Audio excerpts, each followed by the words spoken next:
Set பையன் வாட்ஸ்ல எல்லாருக்கும் வணக்கம். போன வாட்டி நம்ம தால் பாட்டியா வீடியோ வந்து நல்லா சப்போர்ட் கொடுத்தீங்க. 50K தாண்டி போயிட்டு இருக்கு. ஸோ இந்த வாட்டி பார்த்தீங்கன்னா நம்ம நீங்கள் ரொம்ப நாள் கேட்டிருந்த கார்லிக் சட்னி ரெசிபி தான் செய்ய போகிறோம். ஸோ இதையே வந்து இந்த வீடியோ பார்த்தீங்கன்னா போன வீடியோ மாதிரி நல்லா சப்போர்ட் கொடுங்க. ரொம்ப ரொம்ப தேங்க்ஸ். ஸோ நம்ம இப்போ கார்லிக் சட்னி வந்து நம்ம அம்மா தான் செய்ய போகிறாங்க. ஸோ அந்த வீடியோ வந்து நான் உங்களுக்கு காட்டுறேன். எண்டு வரைக்கும் நல்லா பார்த்துட்டு நீங்களும் செஞ்சு பார்த்துட்டு எப்படி இருக்குன்னு கமெண்ட் செக்ஷனில் சொல்லுங்கள். அடுத்து என்ன ரெசிபி செய்யணுமோ அதுவும் நீங்கள் கமெண்ட் செக்ஷனில் சொன்னீங்கன்னா எங்களுக்கு வந்து ஒரு மோட்டிவேஷன் கிடைக்கும். ஸோ கொஞ்சம் சப்போர்ட் கொடுங்க. வாங்க ரெசிபிக்குள்ளே போகலாம். அம்மா வந்து பூண்டை வந்து தோலை உரிச்சிட்டு இருக்காங்க. பூண்டு தோலை உங்களுக்கு எவ்வளோ தேவையோ அவ்வளோ அந்த அளவுக்கு வந்து பூண்டு தோலை வந்து உரிச்சு வச்சுக்கோங்க ஃபஸ்ட்டு. ஸோ பார்த்தீங்கன்னா கார்லிக் சட்னி செய்கிறதுக்கு பார்த்தீங்கன்னா வந்து நம்ம வந்து கொஞ்சோண்ட ஒரு 100 கிராம் பூண்டு எடுத்து வச்சுக்கிட்டோம். 50 கிராம்ஸ் வந்து புளி எடுத்து வச்சிட்டோம். கொஞ்சோண்டு உப்பு எடுத்து வச்சிட்டோம் தனியாக.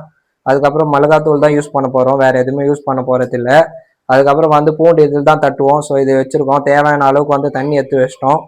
ஸோ வாங்க எப்படி செய்கிறதுன்னு பார்க்கலாம்.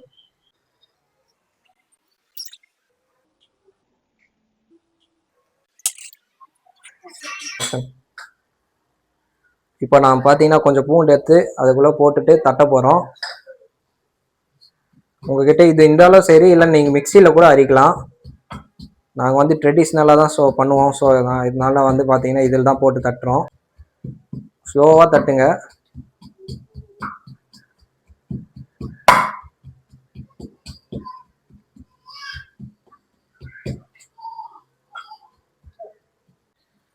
இப்போ பார்த்தீங்கன்னா நம்ம பூண்டு வந்து தட்டி வச்சிட்டோம். இப்போ நம்ம செய்கிறது எப்படின்னு பார்க்கலாம். ஃபஸ்ட்டு வந்து நம்ம வந்து தேவையான அளவுக்கு வந்து ஆயில் ஆட் பண்ணிக்கலாம்.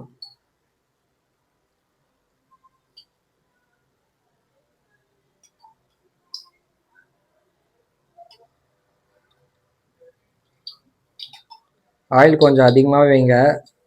ஏன்னா வந்து சட்னி வந்து நம்ம வந்து ரொம்ப நாள் யூஸ் பண்ணுவோம். ஸோ வந்து ஆயில் அதிகமாக இருந்ததுன்னா வந்து கெட்டு போகாது. இப்போ பார்த்தீங்கன்னா வந்து எண்ணெய் சூடாயிடுச்சு. ஒரு பூண்டு போட்டு டெஸ்ட் பண்ணிட்டோம். இப்போ ஸோ எல்லா பூண்டையும் வந்து போட்டுடலாம் ஃபஸ்ட்டு உள்ள.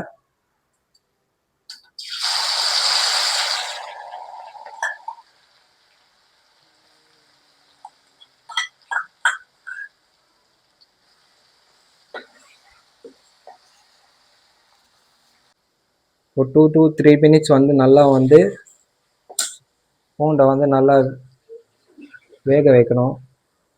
ஸோ பார்த்தீங்கன்னா வந்து அந்த கலரே வந்து ப்ரௌனிஷ் கலராக பூண்டு மாறும். உங்களுக்கே நல்லா தெரியும். அது ப்ரௌனிஷாக மாறுற வரைக்கும் பார்த்தீங்கன்னா நீங்கள் அப்படியே வந்து கொஞ்ச நேரம் அப்படியே எண்ணெயிலே வந்து வேக வைக்கணும். அப்படியே இப்போ வந்து பூண்டு வந்து அப்படியே கேஸில் வச்சுருக்கோம். ஸோ அது ப்ரௌனிஷ் ஆகிற வரைக்கும் பார்த்தீங்கன்னா வந்து நம்ம என்ன பண்ணலான்னா அதுக்கேற்ற அளவுக்கு பார்த்தீங்கன்னா மிளகாத்தூள் எடுத்துக்கலாம். மிளகாத்தூள் வந்து நம்ம அப்படியே போட போகிறதில்ல. ஸோ அது வந்து ஒரு கிண்ணத்தில் பார்த்தீங்கன்னா உங்களுக்கு எவ்வளோ காரம் தேவைப்படுங்களோ அந்த காரத்துக்கு ஏற்ற மாதிரி நீங்கள் மிளகாத்தூள் எடுத்து வச்சுக்கோங்க. நாங்கள் வந்து நிறையா காரம் சாப்பிட்டோம்னால ஒரு 4 to 5 டீஸ்பூன் எடுப்போம். நீங்கள் பார்த்தீங்கன்னா 3 to 4 டீஸ்பூன் எடுங்க. கொஞ்சோண்டு வந்து உப்பு ஆட் பண்ணுறோம் அதுக்குள்ளேயே. ஏன்னா வந்து எல்லாமே டைரெக்டாக போட்டால் டேஸ்ட் இருக்காது. ஸோ இந்த மாதிரி நீங்கள் தனியாக கிண்ணத்தில் போட்டுட்டு இதை வந்து லைட்டாக வந்து வாட்டர் ஆட் பண்ணிக்கோங்க. வாட்டர் ஆட் பண்ணி நல்லா மிக்ஸ் பண்ணணும். அப்படியே நீங்கள் பூண்டையும் வந்து அப்பப்போ வந்து பார்த்துக்கோங்க. ஆனால் ரொம்ப ப்ரௌனிஷ் ஆயிடுச்சுன்னா டேஸ்ட் மாறிடும். நல்லா பார்த்தீங்கன்னா அந்த மிளகாத்தூளும் உப்பும் நல்லா மிக்ஸ் ஆகணும். ஒரு கிண்ணத்தில் போட்டு நல்லா மிக்ஸ் பண்ணிக்கோங்க. இந்த கார்லிக் சட்னி ரெசிபி வந்து எங்கள் அம்மா சூப்பராக செய்வாங்க. நீங்கள் சொன்ன மாதிரி பார்த்தீங்கன்னா உங்களுக்காக நான் போடுறோம். நீங்கள் இந்த வீடியோ வந்து லாஸ்ட் வரைக்கும் பார்த்துட்டு கமெண்ட் பண்ணிட்டு போங்க அத்தை என்ன ரெசிபி செய்யலான்னு. ஸோ பார்த்தீங்கன்னா கார்லிக் வந்து கலர் சேஞ்ச் ஆகிறது உங்களுக்கு நல்லா தெரியும். ப்ரௌனிஷ் கலரில் சேஞ்ச் ஆகிட்டு இருக்கு. ஸோ இப்போ பார்த்தீங்கன்னா வந்து கார்லிக் நல்லா பூண்டு பார்த்தீங்கன்னா நல்லா ப்ரௌன் கலரில் ஆயிடுச்சு. ஸோ இப்போ இந்த டைமில் வந்து பார்த்தீங்கன்னா நம்ம அந்த பேஸ்ட் வந்து இதில் ஆட் பண்ணுறோம். ஸோ இந்த பேஸ்ட் ஆட் பண்ணிக்கலாம். நம்ம ஆட் பண்ணி நல்லா மிக்ஸ் பண்ணிக்கோங்க. பூண்டும் இந்த பேஸ்ட்டும் நல்லா மிக்ஸ் ஆகணும்.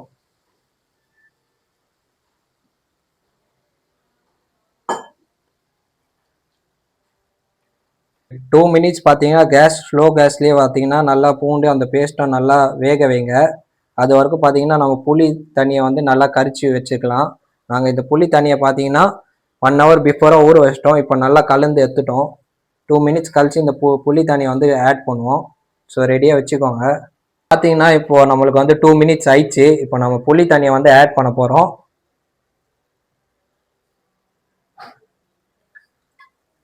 நான் எதுக்கு உங்களுக்கு வந்து மிளகா பவுடர் எக்ஸ்ட்ரா ஆட் பண்ண சொன்னேன்னா, இந்த புளி தண்ணி ஆட் பண்ணதுக்கப்புறம் காரம் கம்மியாகும். ஸோ நீங்கள் எக்ஸ்ட்ரா மிளகாத்தூள் ஆட் பண்ணி வச்சுக்கோங்க. நீங்கள் சாப்பிட்றதோட 2 டீஸ்பூன் 3 டீஸ்பூன் எக்ஸ்ட்ரா ஆட் பண்ணுங்க. ஏன்னா புளி தண்ணி ஊற்றினதுக்கப்புறம் காரம் கம்மியாயிரும். ஸோ நல்லா மிக்ஸ் பண்ணிக்கோங்க புளி தண்ணியை.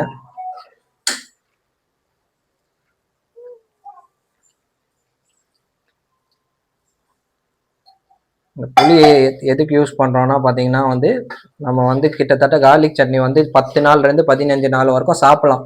இந்த புளி தண்ணி ஆட் பண்ணனால வந்து கெட்டு போகாது. நாங்கள் ட்ரெயின்லலாம் போகும்போது இந்த சட்னி தான் எடுத்துகிட்டு போவோம். 3 days 4 days சாப்பிடுவோம் நல்லா. ஆனால் எங்கள் ஊருக்கு ட்ராவல் வந்து 2 or 3 days ஆகும் போகிறதுக்கு. ஸோ இந்த சட்னி தான் வந்து நாங்கள் எடுத்துகிட்டு போவோம் கூட. ஸோ நம்ம பார்த்தீங்கன்னா புளி தண்ணி ஆட் பண்ணதுக்கப்புறம் கேஸை ஸ்லோவாக வச்சுக்கோங்க. ஸ்லோவாக வச்சு ஒரு 5 minutes வரைக்கும் நீங்கள் வந்து அப்படியே விட்டுருங்க. அடுப்பாத்துன்னு வெந்துட்டு இருக்கும். சட்னி ரெடி ஆகிட்டு இருக்கும். ஸோ அப்படியே விட்டுருங்க ஒரு 5 minutes நீங்கள். அப்பப்போ வந்து பார்த்தீங்கன்னா கொஞ்சம் கொஞ்சம் நீங்கள் கலரி மட்டும் விட்டுட்டு இருங்க.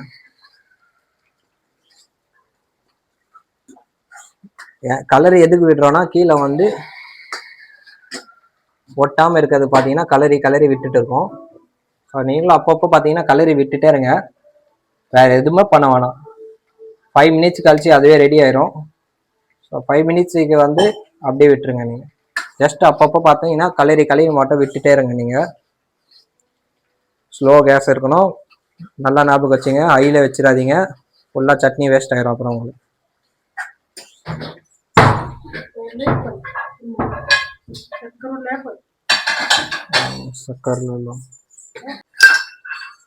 இப்போ பார்த்தீங்கன்னா கரெக்டாக 5 minutes ஆயிடுச்சு. 5 minutes கழிச்சு பார்த்தீங்கன்னா லைட்டாக சுகர் ஆட் பண்ணுறோம்.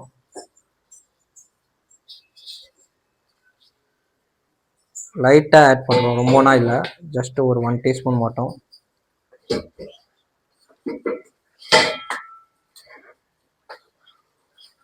ஸோ இப்போ பார்த்தீங்கன்னா நம்ம கார்லிக் சட்னி மட்டும் சூப்பராக ரெடி ஆயிடுச்சு. இப்போ நம்ம கேஸ் ஆஃப் பண்ணிடலாம்.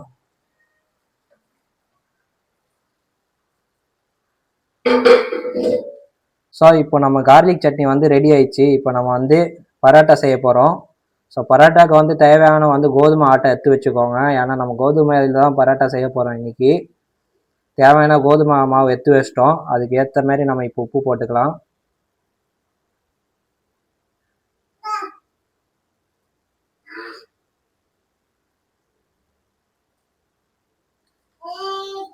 அதுக்கப்புறம் பார்த்தீங்கன்னா உங்கள் தேவையான அளவுக்கு வந்து ஆயில் ஆட் பண்ணிக்கோங்க. நாங்கள் வந்து கோதுமை மாவு அதிகமாக இருக்கனால 2 teaspoon ஆட் பண்ணிட்டோம்.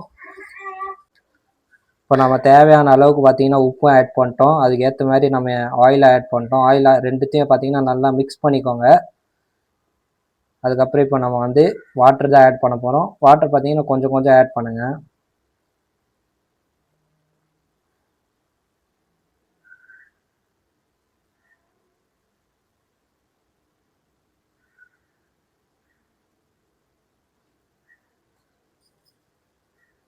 வாட்டர் ஆட் பண்ணி நல்லா எப்போவுமே நீங்கள் கோதுமை மாவு பிசைகிற மாதிரி நல்லா பிசைஞ்சு வச்சுக்கோங்க.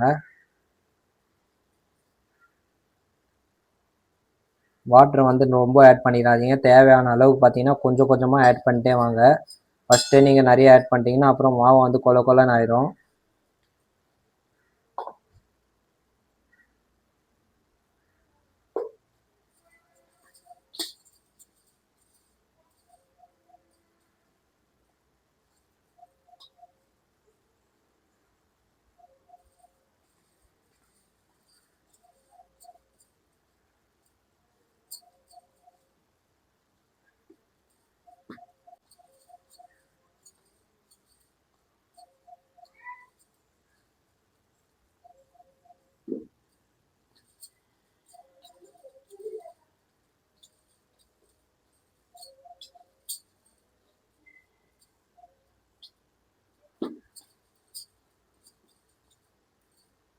இப்போ பார்த்தீங்கன்னா நல்லா பிசைஞ்சிட்டோம். மாவை நல்லா பிசைஞ்சதுக்கப்புறம் கூட நீங்கள் லாஸ்ட்டாக கூட ஆயில் ஆட் பண்ணோம்.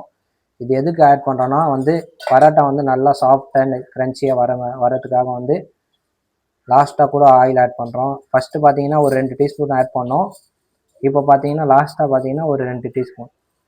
அதுக்கப்புறம் திரும்பி ஒன்ஸ் டைம் பார்த்தீங்கன்னா நல்லா பிசையணும் மாவை. சாஃப்டாக இருக்கணும் மாவு. இது தால் பாட்டியா மாதிரி நல்லா ஹார்டாக இருக்கக்கூடாது. தால் பாட்டியாவுக்கு மட்டும் தான் வந்து மாவு ஹார்டாக இருக்கும். மற்றபடி சப்பாத்திக்கும் சரி, இந்த மாதிரி பரோட்டா செய்கிறோம்ல அதுக்கும் பார்த்தீங்கன்னா வந்து ஆட்டம் வந்து நல்லா சாஃப்ட் அண்ட் ஸ்மூத்தாக இருக்கணும். ஸோ இப்போ பார்த்தீங்கன்னா ரெடி ஆயிடுச்சு. வாங்க நம்ம பரோட்டா செய்யலாம். இப்போ நம்ம பரோட்டா தான் செய்ய போகிறோம். ஸோ கொஞ்சோண்டு பார்த்தீங்கன்னா மாவு எடுத்துக்கலாம். இந்த மாதிரி உருட்டு மாதிரி பண்ணிக்கோங்க மாவை.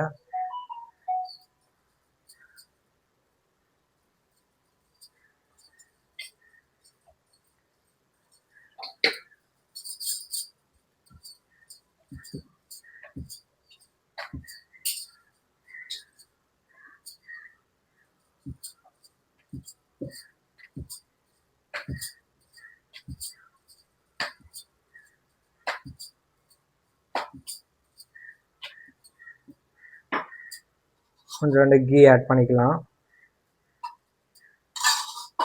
இந்த மாதிரி கீயை நல்லா ஸ்ப்ரெட் பண்ணிக்கோங்க. அதுக்கப்புறம் பார்த்தீங்கன்னா ரோல் பண்ணிக்கலாம். இந்த மாதிரி ட்ரையாங்கிள் ஷேப்பில் பண்ணிவிட்டு கொஞ்சோண்டு திரும்பி வந்து ஆட்டாவில் மிக்ஸ் பண்ணிட்டு நல்லா வந்து உருட்ட ஆரம்பிச்சிடலாம் திரும்பி. இப்போ பார்த்தீங்கன்னா சூப்பராக ட்ரையாங்கிள் ஷேப்பில் பார்த்தீங்கன்னா ரெடி பண்ணிட்டோம். நீங்கள் ஸ்கொயர் ஷேப்பில் கூட பண்ணலாம். ட்ரையாங்கிள் வராதுப்பா எனக்குன்னா நீங்கள் வந்து ஸ்கொயர் ஷேப்பில் கூட மடித்து பண்ணலாம். அது எப்படின்னு வந்து இதுவில் காட்டுறேன். இது பார்த்தீங்கன்னா நம்ம இப்போ ட்ரையாங்கிள் ஷேப்பில் செஞ்சுட்டு இருக்கோம். நம்ம ஸ்கொயர் ஷேப்பில் எப்படி செய்கிறதுன்னு பார்க்கலாம். இப்போது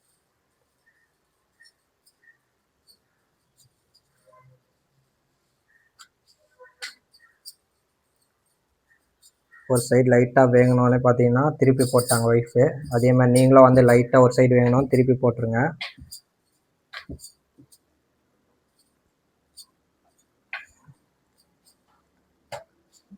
நல்லா பஃப் ஆகுது பாருங்கள், சூப்பராக.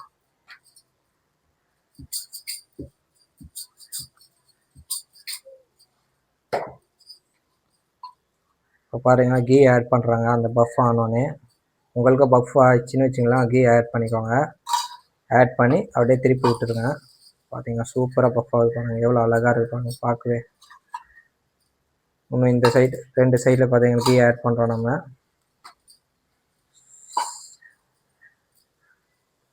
பஃப் அண்ட் கிரன்ச்சியாக வந்து பார்த்தீங்கன்னா ரெடி ஆகுது.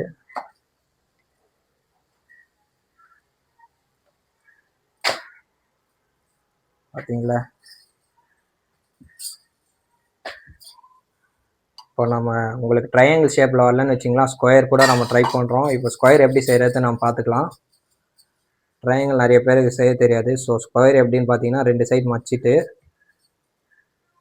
இந்த மாதிரி சூப்பராக பார்த்தீங்கன்னா ஒய்ஃப் காட்டுறாங்க உங்களுக்கு ஈஸியானு. அப்புறம் உருட்டிடலாம்.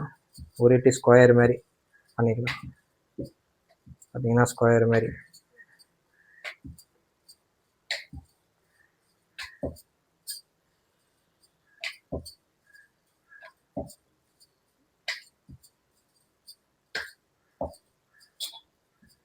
ஸ்கொயர் ஷேப் ஆயிடுச்சு. அது வந்து தவாவில் போட்டுக்கலாம்.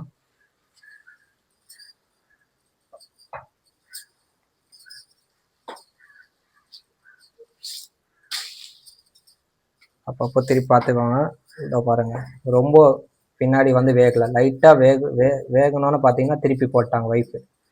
ஸோ உங்கள் லைட்டாக வேகணும்னு பார்த்தீங்கன்னா திருப்பி போட்டுடணும்.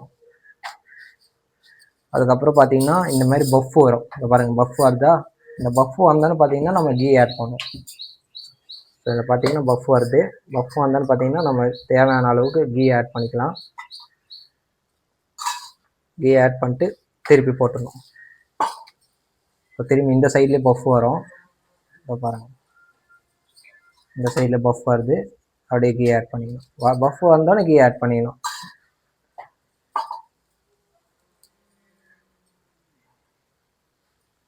இப்போ பார்த்தீங்கன்னா ஸ்கொயர் கூட ரெடி ஆயிடுச்சு. பார்த்தீங்களா பஃப், இந்த மாதிரி பஃப் வந்தால் உங்கள் பரோட்டா சூப்பராக ரெடி ஆயிடுச்சுன்னு அர்த்தம். ஸோ பார்த்தீங்களா வேறு லெவலில் இருக்கல பரோட்டா. இல்லை கோதுமையில் செய்யல பரோட்டா, இது லேயர்ஸ் பார்த்தீங்கன்னா சூப்பராக லேயர்ஸ் மாதிரி வரும். இப்போ பார்த்தீங்கன்னா லேயர்ஸ் மாதிரி வருது.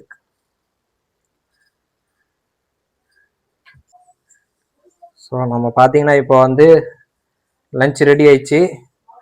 கோதுமையில் செஞ்ச பரோட்டா, உங்களுக்கு ரொம்ப ஃபேவரட்டான கார்லிக் சட்னி, கொஞ்சோண்டு தயிர் எடுத்துக்கலாம். சலாடுக்கு பார்த்தீங்கன்னா ஆனியனு லெமன் எடுத்துக்கணும். ஸோ இது நம்ம வந்து இன்னைக்கு வந்து யார் டேஸ்ட் பண்ண போகிறான்னா நம்ம தம்பி தான் வந்து டேஸ்ட் பண்ணி சொல்ல போகிறான். ஸோ வாங்க அவங்ககிட்ட எடுத்துகிட்டு போயிட்டு எப்படி இருக்குன்னு நம்ம கேட்டுட்டு உங்ககிட்ட சொல்கிறேன். ஸோ நம்ம தம்பிக்கிட்ட வந்து எப்படி இருக்குன்னு டேஸ்ட் பண்ணிட்டு சொல்கிறான்னு சொல்லியிருக்கோம். ஸோ பார்த்தீங்கன்னா டேஸ்ட் பண்ண போகிறான் இப்போது.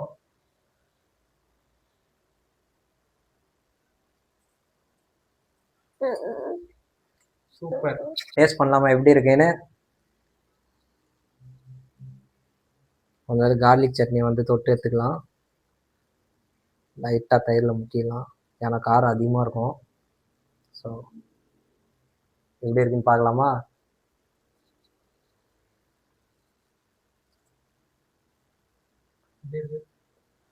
வேற லெவலில் இருக்குது.